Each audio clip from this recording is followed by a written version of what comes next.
നമസ്കാരം. ഗൾഫ് വാർത്തകൾ.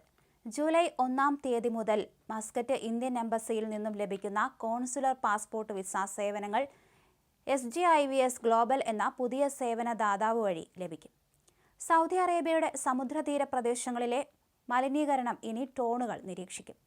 വിമാനത്തിൽ വച്ച് ക്യാബിൻ ക്രൂവിനോട് മദ്യലഹരിയിൽ യാത്രക്കാരൻ മോശമായി പെരുമാറി. ദുബായ് ജയ്പൂർ എയർ ഇന്ത്യ എക്സ്പ്രസിലാണ് സംഭവമുണ്ടായത്.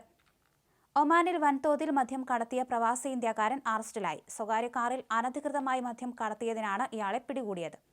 കൊച്ചി കോഴിക്കോട് സെക്ടറുകളിൽ നിന്ന് ഇപ്പോൾ UAE വരാൻ സുവർണ അവസരം. വൺവേക്ക് 170 ദർഹമാണ് ടിക്കറ്റ് നിരക്ക്.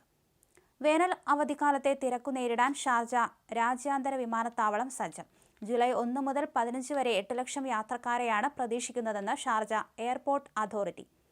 വേനൽ അവധിക്കാലത്ത് നാട്ടിലേക്ക് പോകാൻ സാധിക്കാത്തവർക്കായി ഫുജൈറയിൽ നിന്ന് കൊച്ചിയിലേക്കും കോഴിക്കോട്ടേക്കും ഏർപ്പെടുത്തിയ പ്രത്യേക വിമാനത്തിലും ഹൗസ്ഫുൾ. സാധാരണ എയർലൈനുകൾ 3000 മുതൽ 4000 ദിർഹം വരെ വൺവേ ടിക്കറ്റിന് ഈടാക്കുമ്പോൾ 750 ദിർഹം മുതൽ 850 ദിർഹം വരെയാണ് പ്രത്യേക വിമാനത്തിൽ അൽ ഹിന്ദ് ട്രാവൽ സീറ്റ് വാഗ്ദാനം ചെയ്തിരുന്നത്.